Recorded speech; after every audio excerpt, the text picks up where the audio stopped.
بسم اللہ الرحمن الرحیم۔ سیدہ عائشہ رضی اللہ تعالی عنہا فرماتی ہے رسول اللہ صلی اللہ علیہ وآلہ وسلم نے فرمایا، جب ایک انصار کی عورت ایک لڑکی کی شادی ہو جاتی ہے، اس کے بعد اس کو کوئی ایسی بیماری لگتی ہے کہ جس بیماری کی وجہ سے اس کے سر کے سارے بال جھڑ جاتے ہیں، ختم ہو جاتے ہیں، تو گھر والوں نے سوچا کہ کیوں نہ وہ ہم اس کے مصنوعی بال لگوا دیں۔ تو یہ مسئلہ دریافت کرنے کے لیے پوچھنے کے لیے رسول اللہ صلی اللہ علیہ وسلم کے پاس تشریف لائے۔ سید عائشہ فرماتی ہیں کہ نبی کریم صلی اللہ علیہ وسلم سے جب اس کے بارے میں انہوں نے پوچھا تو نبی پاک صلی اللہ علیہ وسلم نے فرمایا، اللہ پاک نے مصنوعی بال جوڑنے والی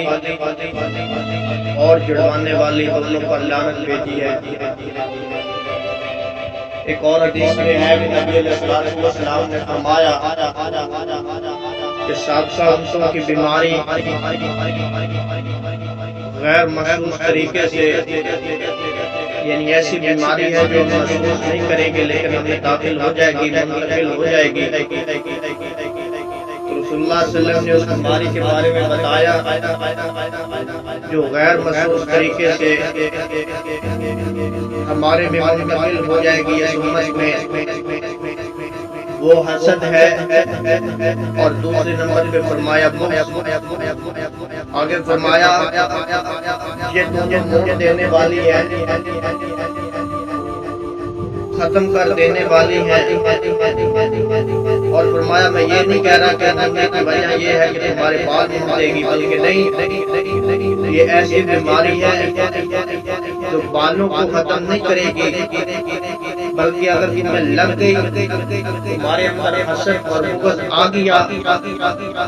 حسد کا شکار ہوگی، بغض کا ہوگی، تو رسول اللہ صلی اللہ علیہ وسلم نے فرمایا یہ ایسی بیماری ہے بالوں کو نہیں بلکہ دین کو ختم کر دے گی۔ مسند احمد میں یہ روایت ہے،